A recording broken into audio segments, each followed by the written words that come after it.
Oh, this is Freethought Forum, a program by the Atheist Society of Knoxville and the Rationalists of East Tennessee. I'm Faithless Forrest. I'm Sam.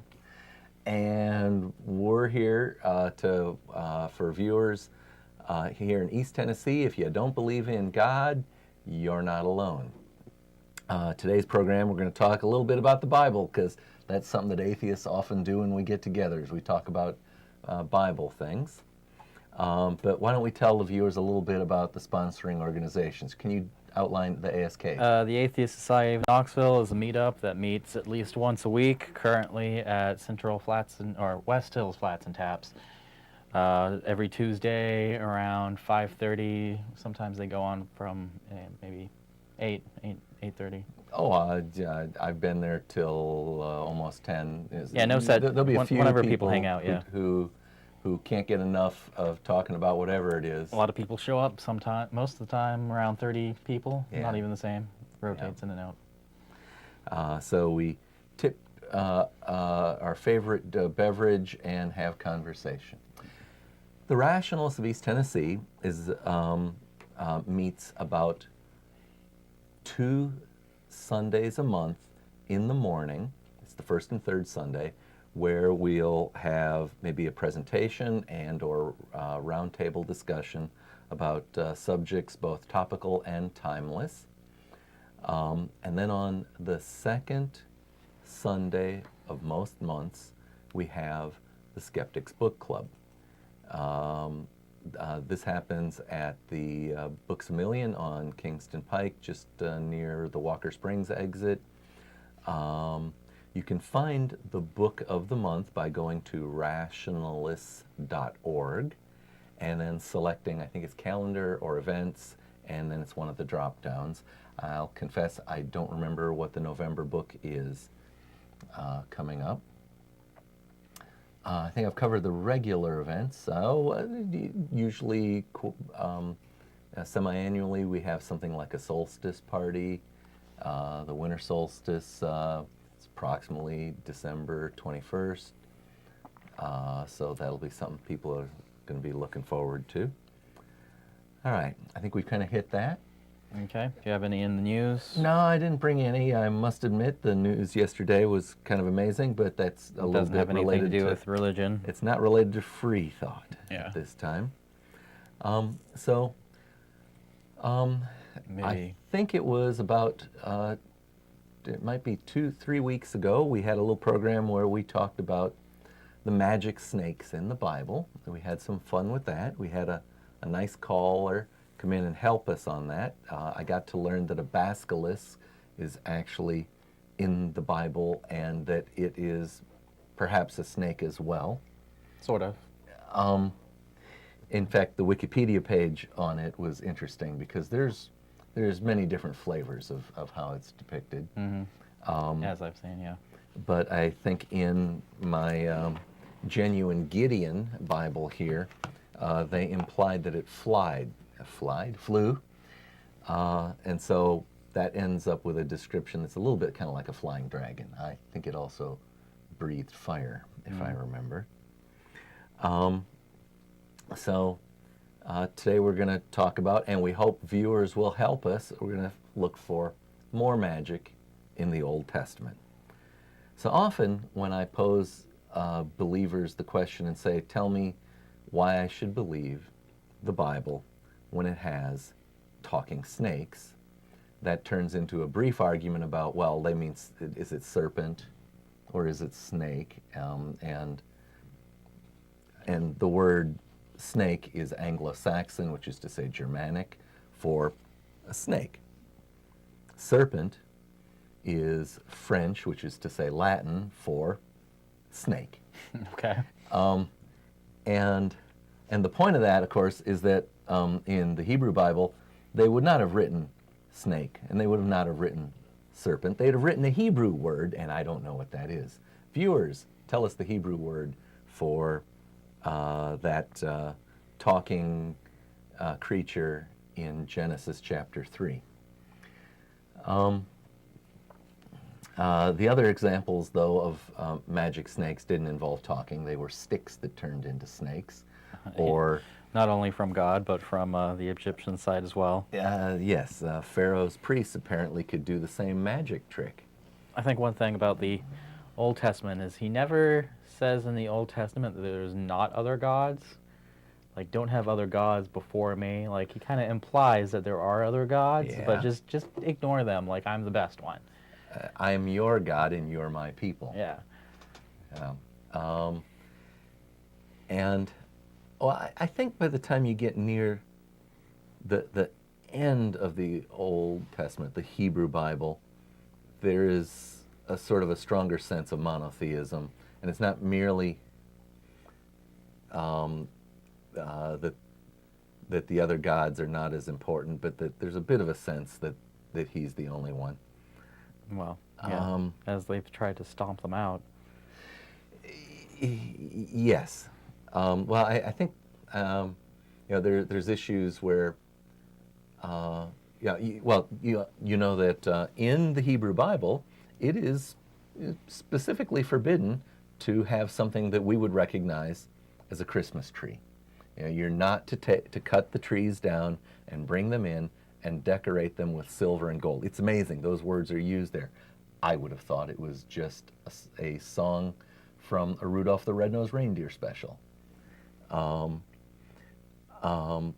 it's a the yeah, at Hebrew some Bible, point they found out that it's easier to try to integrate the other religions and systems than to try to stomp them out completely. Well, especially when they're fun, because then you're a party pooper, and party pooping. I think Christianity is all about party pooping, so. There's a lot of that. But to the extent that then they've allowed some of these other things to creep in, then it can be, that mitigates it. But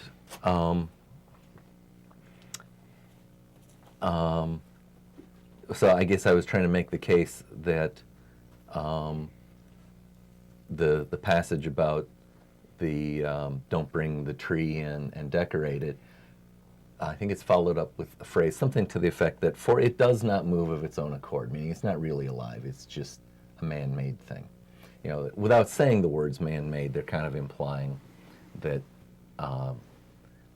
it's inanimate, and I think that's the strongest argument I can make for monotheism from the Old Testament. Viewers, call us and tell me where I'm right or tell me where I'm wrong. All righty. So when I read the Bible back in around 2004, 2005, I certainly struggled with large portions of it, wondering how could people have read this and not say, just give up and throw it down. Maybe and they just say they have. And so that gets then to the question of the other magic animal. And when I've asked about the magic snakes, I've sometimes followed it up and said, well, what other magic animals? And I cannot recall a specific instance where a Christian volunteered the fact that in, I guess it's Numbers, we have this incident where this man, Balaam, is riding a donkey, and he has a conversation with his donkey. Mm-hmm. So, well, Sam, why don't you help me with this, and why don't we begin actually maybe about here? Well, I'll do this, then I'll let you have the highlighted parts. Okay.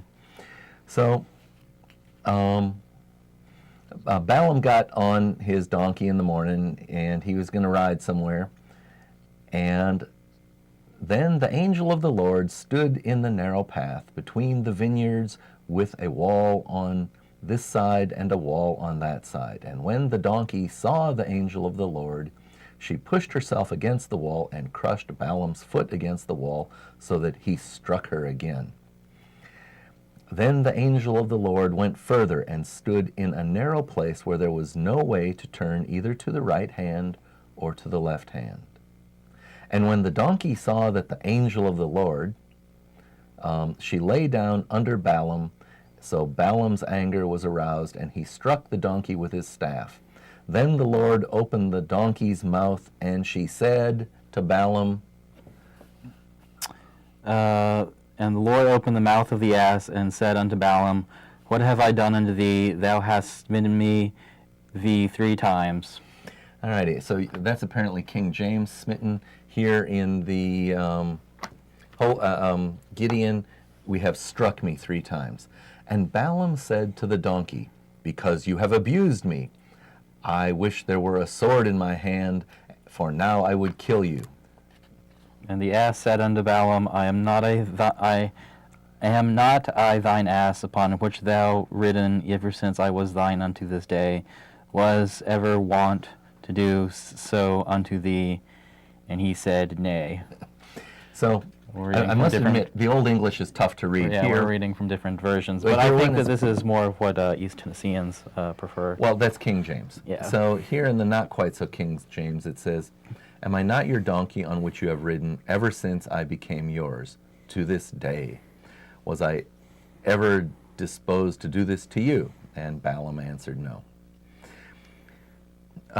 Then the Lord opened Balaam's eyes, and he saw the angel of the Lord standing in the way with his drawn sword in his hand, and he bowed his head and fell flat on his face.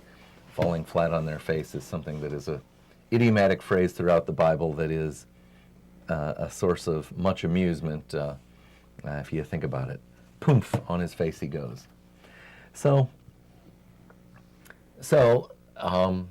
when I ask, why should I believe a book that has a talking snake in it, and then ask about other talking animals, it's been either rare or never that a Christian has volunteered that they even know about this passage. I think that in the King James Version, it referring to the donkey as an ass, I remember many children finding we giggle.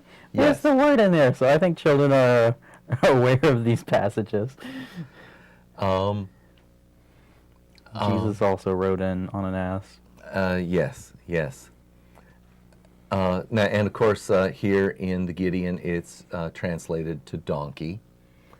So there's a kind of a funny thing here too. Did you notice it? And that is that this angel of the Lord appears, but only to the donkey. Okay, and then the donkey responds by trying to step aside or something. He smashes Balaam's foot. Balaam's mad about it and beats on the donkey. So yeah, instead of showing himself, the angel just makes the donkey talk. And it's a little bit worse than that.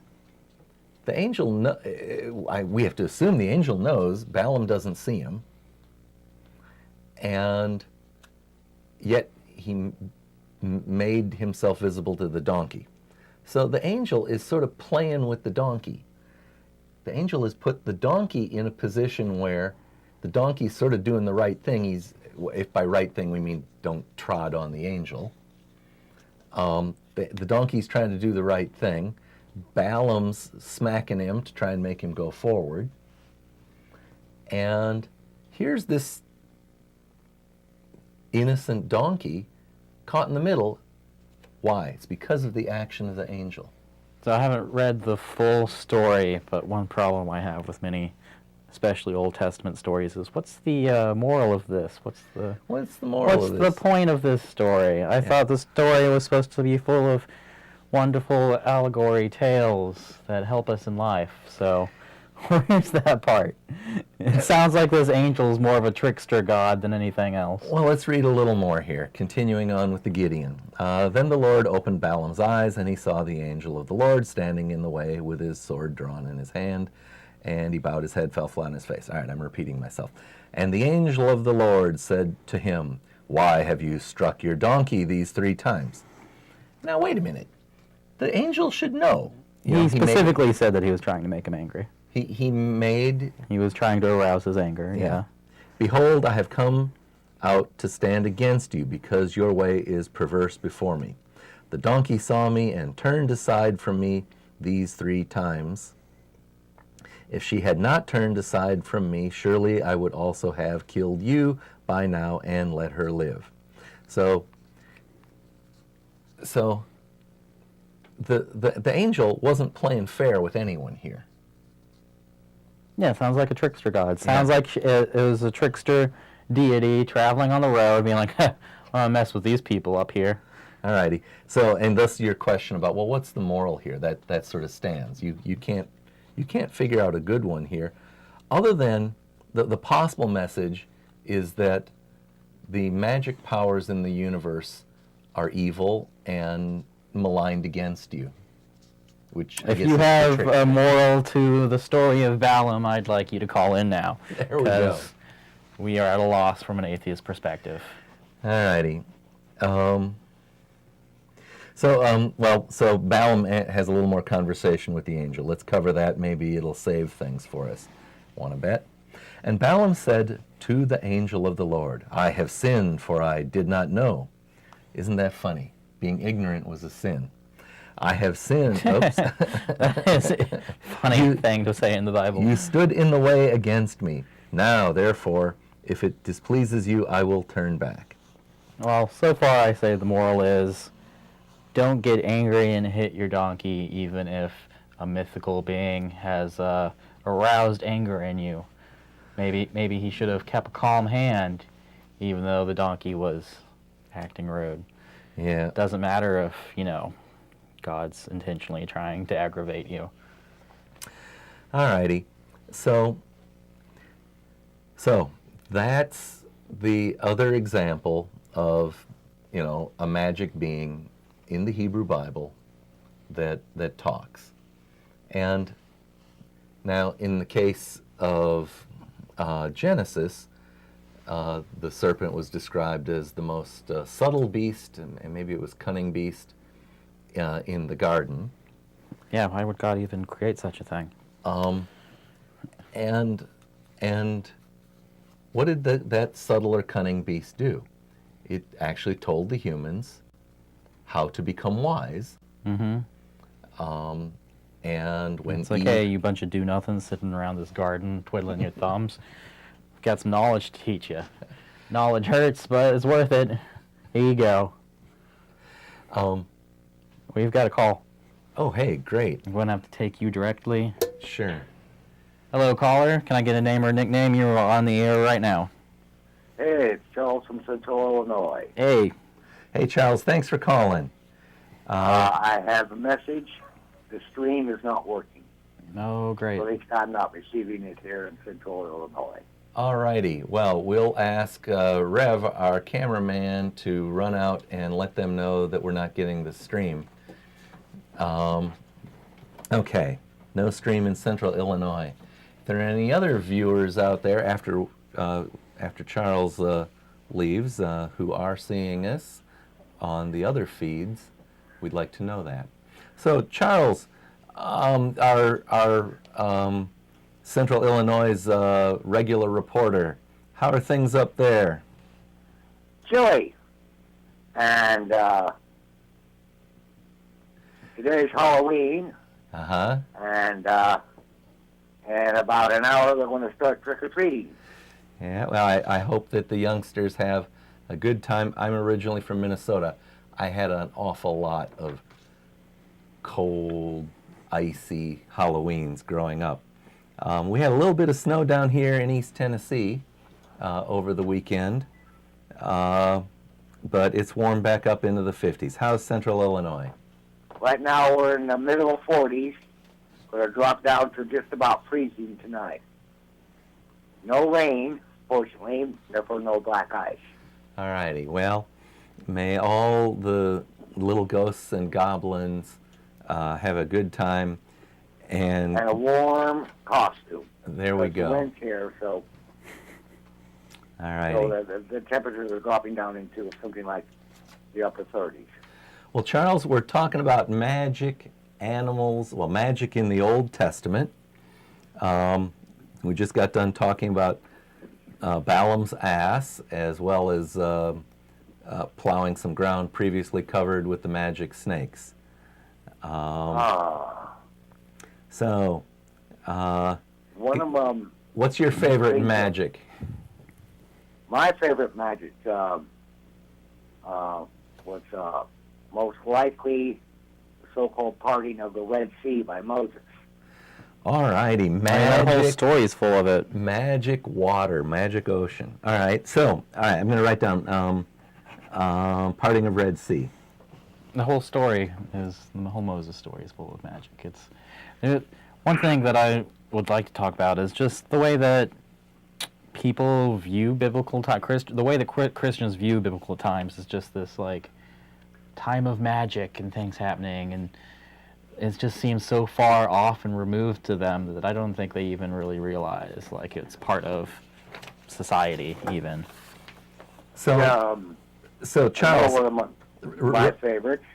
During the house of leprosy, the blood of a pigeon that has been blessed by a high priest. All righty. Well, here let's dig into the Red Sea just a little bit more, because that ties in with the previous program. So, for the benefit of viewers who may not know the story because they don't actually read their Bible, in the book of Exodus, the people, the Hebrews are leaving Egypt. They're being pursued. I think the numbers are something like 600,000 men of war of the Israelites are being chased by 60 of Pharaoh's charioteers. Let's stop and think about those numbers. 600,000 men of war. People. 60 chariots. 60 chariots chasing 600,000 people. I think it is not just men of war, I think. I think it's men of war, but I could be wrong. And the reason I say 600,000 men of war is I'm quoting Robert Ingersoll, who then infers that the population of Israel, of the Hebrew people, must be like 1.2 million, because for every male there's a female. It's a lot of feet to be moving. Yeah. And that's not counting the little kids. Yep. And so you got these 60 chariots chasing them, and they come up against the Red Sea. And so how does the Red Sea get parted, Charles? As I recall, my memory isn't perfect, but Moses invokes the power of the Lord, raises his staff, and the sea parts.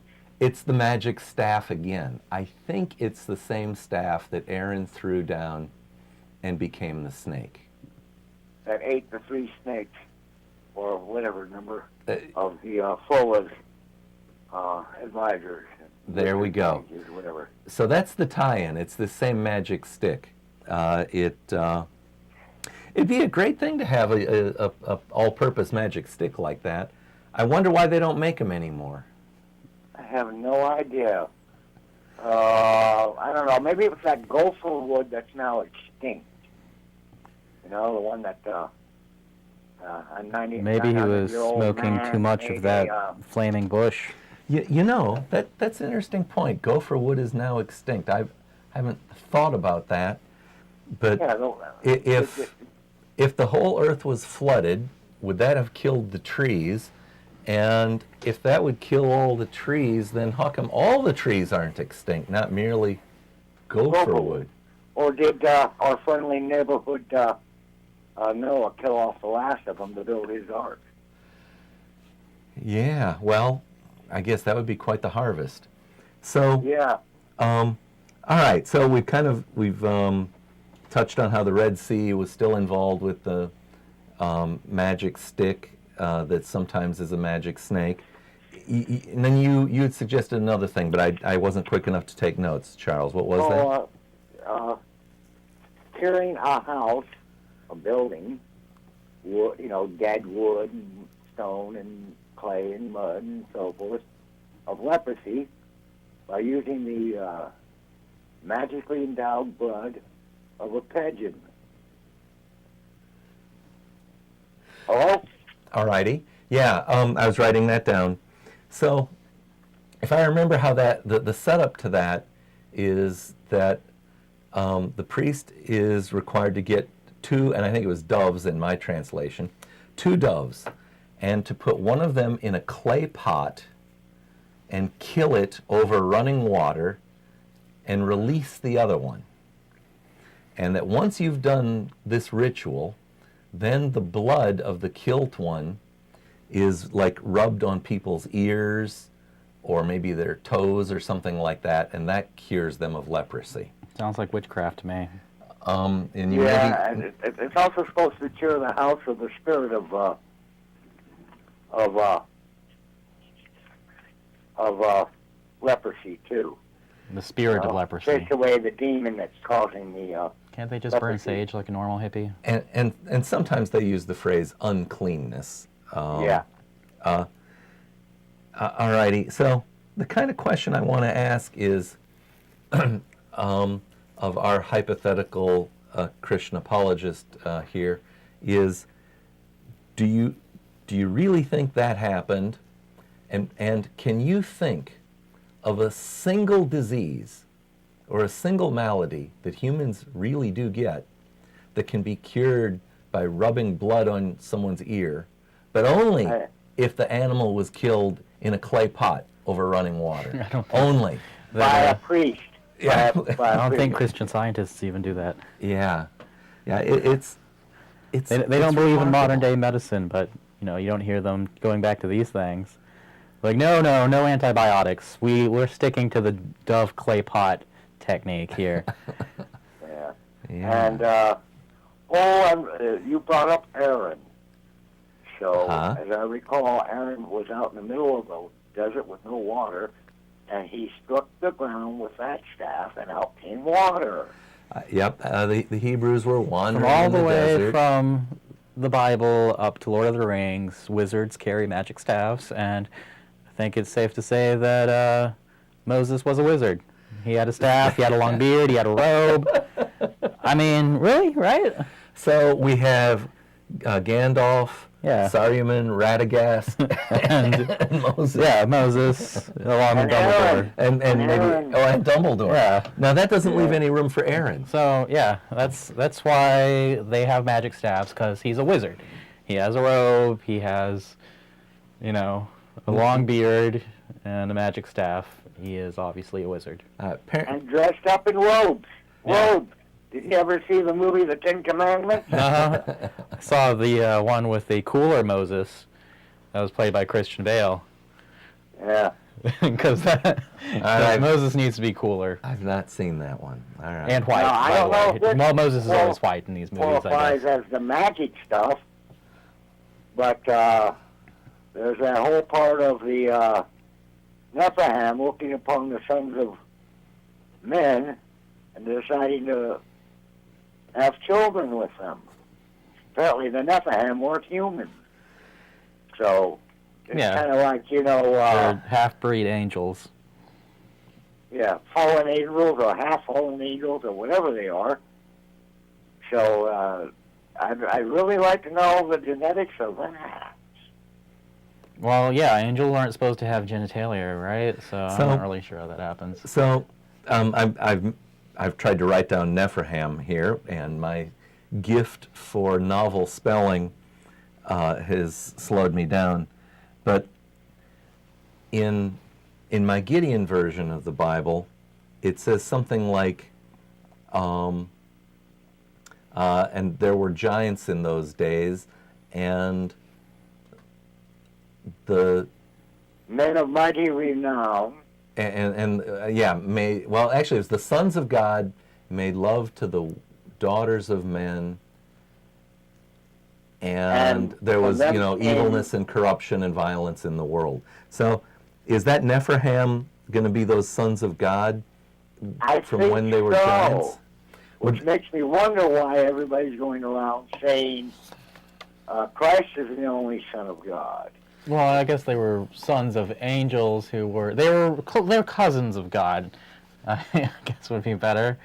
Or maybe cousins of Jesus. Well, angels are related to God. We're related to God. It sounds like a bunch of incest all around. Alrighty. Well, so here in chapter 6 we have, now it came to pass when men began to multiply on the face of the earth, and daughters were born to them, that the sons of God saw the daughters of men, that they were beautiful, and they took wives for themselves of all whom they chose. And the Lord said, My spirit shall not strive with man forever, for he is indeed flesh, yet his days shall be 120 years. There were giants on the earth in those days, and also afterward, when the sons of God came unto the daughters of men, and they bore children unto them. Those were the mighty men who were of old, men of renown. So the sons of God, and maybe it's like in a true King James translation, they would have used that word Nephilim, or maybe it happens in like Revelations, they get renamed or something like that. Yeah, so there's a, kind of reminds me of certain others like, Hercules and some of the Norse myths, Superman, and so forth. Beowulf and all that were also considered. I'll confess, I've never read that. I Never read Beowulf? No, my bad. You're so into those type of things. I've read a summary, but I can't claim to have read the whole thing. So You didn't see I don't the- want to misrepresent myself. Yeah. Didn't see the Angelina Jolie version? I I like Angela Jolie in that version. I think she was the only good one in the whole thing. Alrighty. So let's see. We're counting up magic things. We're curing leprosy with the blood of pigeons. And Abraham. taking away unclean spirits with the same blood. Yep. I've written Abraham in stick. It's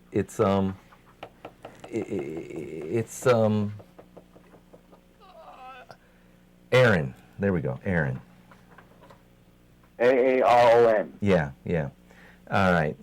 And we've got these Nephilim, who are sons of God. We had a fun conversation on the air with Aaron Ra some months back, and the subject turned to genetics because he often, lectures on biological things, and I spoke to him about a fun question. I'll pose it to you, Charles, that you can act as our audience.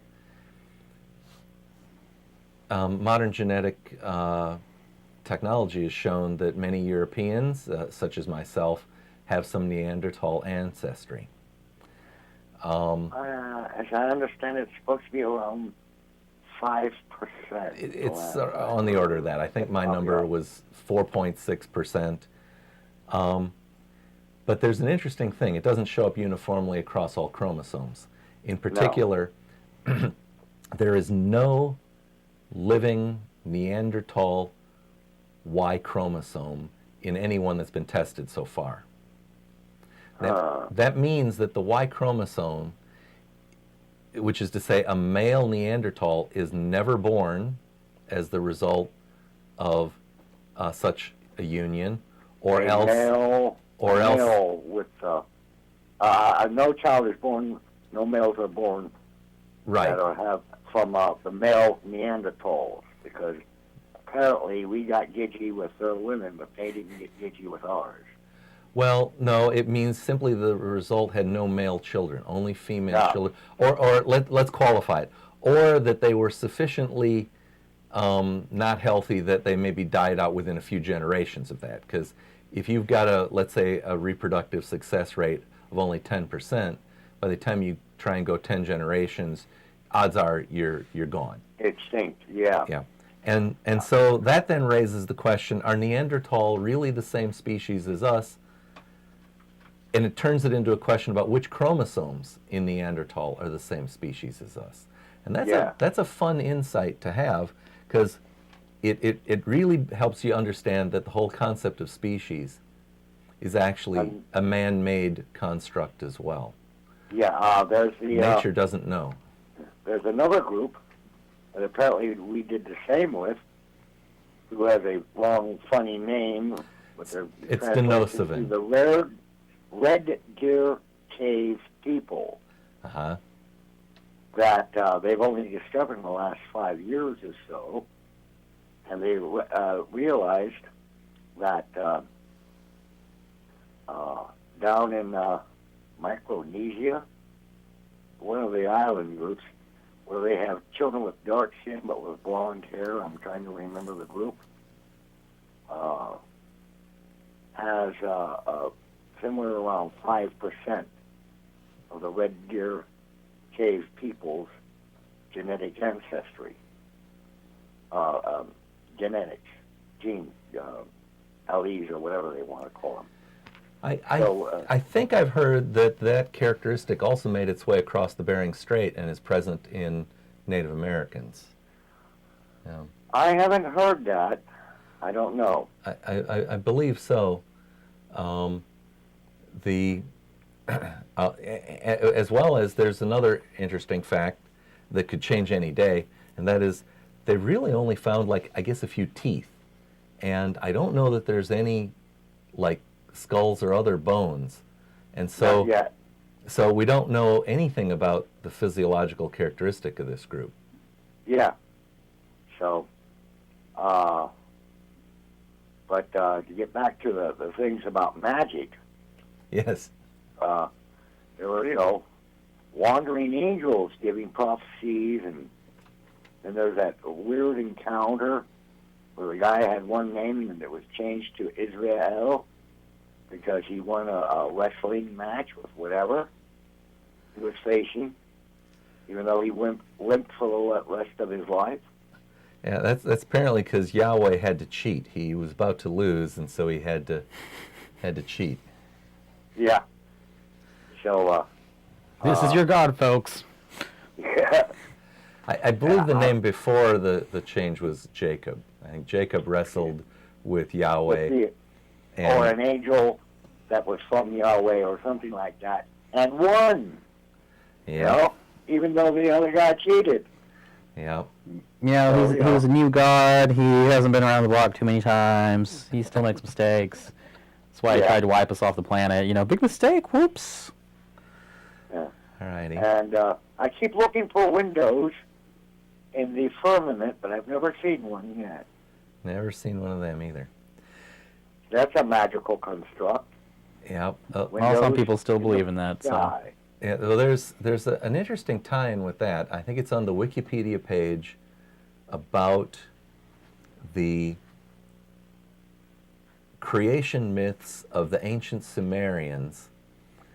They talk about An and Ki. An is spelled A-N, and Ki is spelled K-I. Maybe it's K-I-E. And An is like the sky, and Ki is the earth.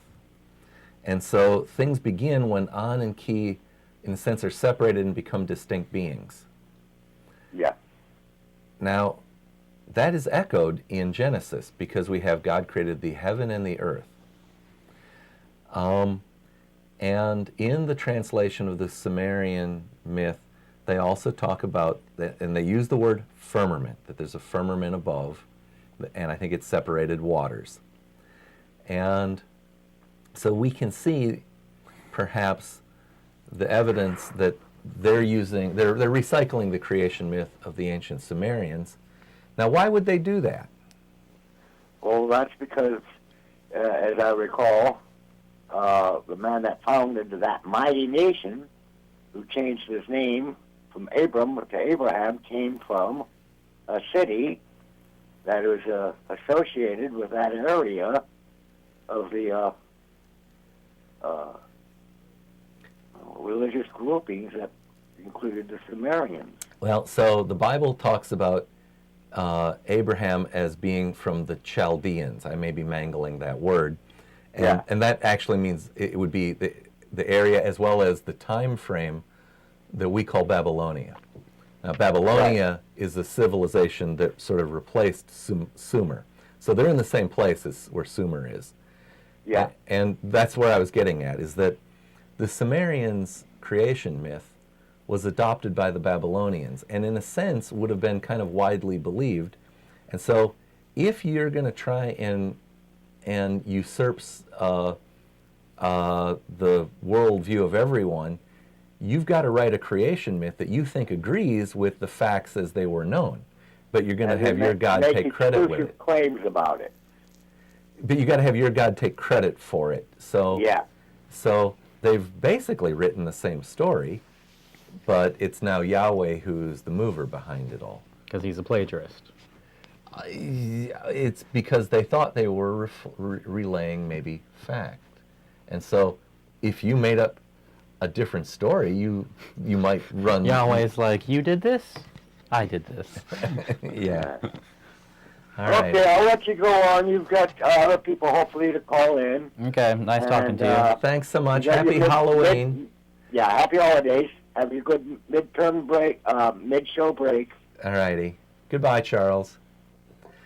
All righty. Well, this is the Freethought Forum, a program by the Atheist Society of Knoxville and the Rationalists of East Tennessee. Are we ready to run the little video? All right, why don't you run it? That'll give Sam and I a moment to catch our breath and get aware. Do you find stories of talking snakes laughable? Do you prefer the scientific method over supernatural beliefs? Are you concerned about religious leaders and organizations imposing their values and rules on your body, your family, and the rest of our society? Well, take comfort in the fact that you're not alone. The Rationalists of East Tennessee meets weekly for fellowship and provides a forum for people who support skeptical thinking and rational discussion of these and other issues. To find out more information or to find out about our next meeting, visit us on the web at www.rationalist.org. If you live in or around the Knoxville area and are questioning your religious beliefs or simply believe in one less God than everyone else, well, you're not alone. The Atheist Society of Knoxville is a fun and friendly group of people just like you that meets twice a week at a bar or restaurant. We meet every Tuesday night following the show at Barley's Tap Room and Pizzeria for happy hour. You'll find our group either inside or on the patio. Look for Richard Dawkins' silver-jacketed book, The God Delusion, standing upright on the table. On Fridays, we meet at Agave Azul or the Beard and Beer Market. But if you plan to preach, proselytize, provoke, or punch, please don't. We all question what we believe at one point in our lives. If this is the time for you, come join us for food, drink, conversation, and fun. All righty, I was going to say, and we're back. Okay. So we've been discussing the Old Testament and where there's magic in it. So viewers, if you can help us with this, for anything we haven't covered, the line is now open. And the thing that I wanted to bring up next is that also in Exodus, we've got something else that talks. So in Genesis, we have the talking snake. In Numbers, we have Balaam's talking ass. But back in Exodus, one more thing talks. The bush. The bush. The burning bush. So that kind of raises the question. Is it the bush that's talking, or is it the fire that's talking? God talking through the fire and the bush. All righty. So why would he need to do that? You know, in other parts of the book, you know, like, you know, the prophets are just kind of getting this message, like it's telepathy. But apparently for Moses... He needed to make a show. So it was an ostentatious display. Yeah. All righty. And so Moses is talking to the bush, and the bush gives him instructions. As bushes do. As bushes are wont to do. And Moses kind of, and so the bush tells Moses, you're going to have to go to Pharaoh and get all of the Hebrew released. And Moses pretty sensibly raises the objection and says, who's going to believe me? So what does Yahweh do? Well, that's when the staff gets its magic. So Yahweh tells him, oh, well, your staff is going to be magic. And so, well, I guess that's the tie-in to that other piece of magic. So Moses and eventually Aaron tagging along, they do go back to Egypt. They go and visit Pharaoh, and as Moses predicted, Pharaoh didn't believe them. And so what do? They use the magic stick, and they bring the plagues upon Egypt. So, you know, we talked earlier about the parting of the Red Sea. When I was young, I remember reading, it might have been in like a Reader's Digest, this story about how, oh, maybe that could have happened because there's a shallow spot across the Red Sea, and if you had a sustained winds, it could actually push enough water to expose a path. Sure is reaching. Well, to expose a path, and I'm thinking to myself, it's got to be pretty muddy, isn't it? You know, it's been underwater a long time. How are you going to walk across what amounts to muddy seafloor? Especially them riding chariots across. They wouldn't have gotten very far. They didn't get very far. That's a good point. They wouldn't have gotten very far anyways. Glunk. Yeah, Then they wouldn't have stop. even gotten in the middle to get crushed by the waves. They would have gotten stuck in the mud up at the beginning. shore. It's a good point. Yeah. I think it's funny how some people try to. I mean, I've heard like people try to explain off the plagues of Egypt as like things that could have actually happened. It's like it's easier to just say that they were all made up. Well, in fact, it robs Yahweh of his divinity if you explain them as natural events. It's weird. Well, I've heard both sides try to explain them as natural events with their own. I've heard atheists and religious people try to explain them naturally. But it's weird that religious people would even try because it.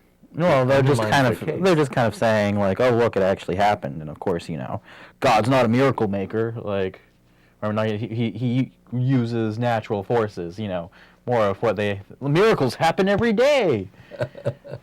The rain came when my plants Yeah. water. Oh my God, someone gave birth. It's a miracle. Oh my God, the human body reproduces. Such joy. Alrighty, so I'm working from memory. Maybe you can help. What were the 4 plagues of Egypt? The fire from the sky, the locusts, the water turned to blood, and the firstborn children dying. I've written fire from sky, locusts, Nile turned to blood, and death of firstborn. Now, there's also some sort of plague of frogs, I believe. So now we've got 5. Oh, is that separate from the locusts? So when you say fire from the sky, I'm actually Maybe not the able frogs to came replace to that. eat the locusts. If you're going to explain that away. Alrighty, well that would help. Yeah. Clear that up. Now, also though, like the people and even the cattle were afflicted by boils. Oh yeah. Now, Pestilence. Just, you know, a general pestilence. I think there was a, so there's this idea that even the animals have to get afflicted with suffering. Yahweh he's pretty broad with his stroke. He doesn't. Well, I mean, it's also to punish the humans because the cattle are for humans' sake. So you can't say that he was like those cows were also oppressing his people. Like, I think he was doing it to punish people. Well, yeah. Alrighty. I guess I'm just a little more concerned with the welfare of all living things than Yahweh is. It strikes me as evil. Well, you know, in his eyes, he owns us all, so he can do with us as he will. Alrighty, so we talked about the plagues, the Hebrews leave Egypt, they get chased by the chariots, the magic stick lets them get across the Red Sea, and the magic is withdrawn, the chariots are swamped. The magic stick helps them later when they're in the deserts of Sinai, and apparently there was they no were walking water. around in circles because it's really not that far across. Well, they were led by, that's another piece of magic. They were led night and day by a pillar of fire. And that pillar of fire must have been taking around in circles. So Yahweh apparently doesn't walk a straight line. You know, He was still a little angry. Like, I you know, think he that we holds a can- grudge. We can infer something. Maybe Yahweh has one leg shorter than the other, and so therefore he walks in circles. Okay. That may be it. That may be the big revelation of this program. Yahweh's got one leg shorter than the other. And then once they finally get there, they're free to rape and pillage as much as they would like. Everyone, they all the movies that they make about Moses, they all seem to stop right before that part. Where's the sequel where like he, destroys and rapes women and takes those that have not had known man? So like, that's Numbers 31. When's the sequel get to that part? No one's made a part 2.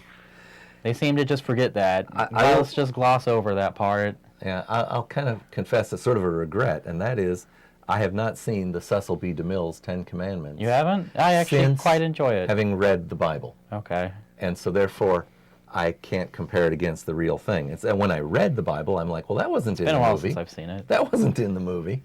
It's a rather enjoyable movie from a time when they had to do a lot of stuff by hand in Hollywood. Oh, it's a spectacular production event. And I do appreciate Hollywood's sometimes, very grandiose efforts at reproducing Egyptian iconography. There's often a lot of beauty in Egyptian stuff, and it ends up in the movie, sometimes in the wrong time period, stuff like that. But and that movie has some of it. The Hebrews are depicted constructing Egyptian monuments and stuff, including, I think, some stuff that was constructed long before the Hebrews could have ever possibly existed. Yeah. We should mention for the benefit of viewers that, of course, there is zero archaeological evidence that the captivity in Egypt and the Exodus ever occurred.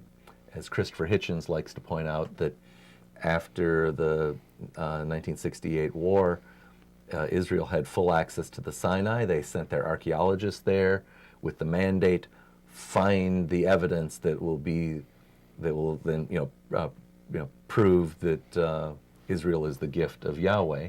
And the archaeologists looked and came back and said, it's not there. They were honest enough to say, it's not there. And of course, that didn't change anything about their beliefs. I've heard contradictory things. Okay. that the majority of the citizens of modern Israel may be kind of secular, but then there are some very non-secular elements, and they have a disproportionately large political influence. Yeah, okay. All righty. Well, we're winding down. We've only got about a minute and a half here. There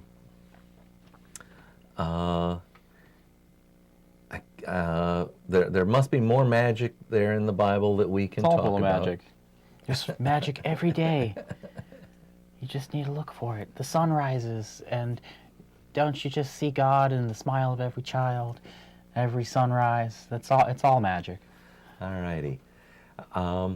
So this has been Freethought Forum TV, a program by the Atheist Society of Knoxville and the Rationalists of East Tennessee. You can give us feedback at freethoughtforum@yahoo.com, or visit our Facebook, which is Freethought Forum. Does it have Knoxville in it?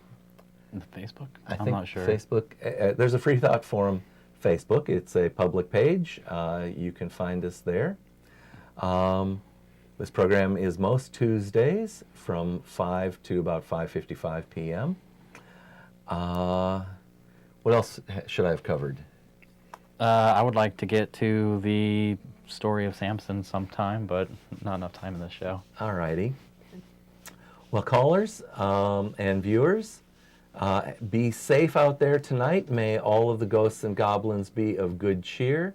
And remember, if you don't believe in God in East Tennessee, You are not alone.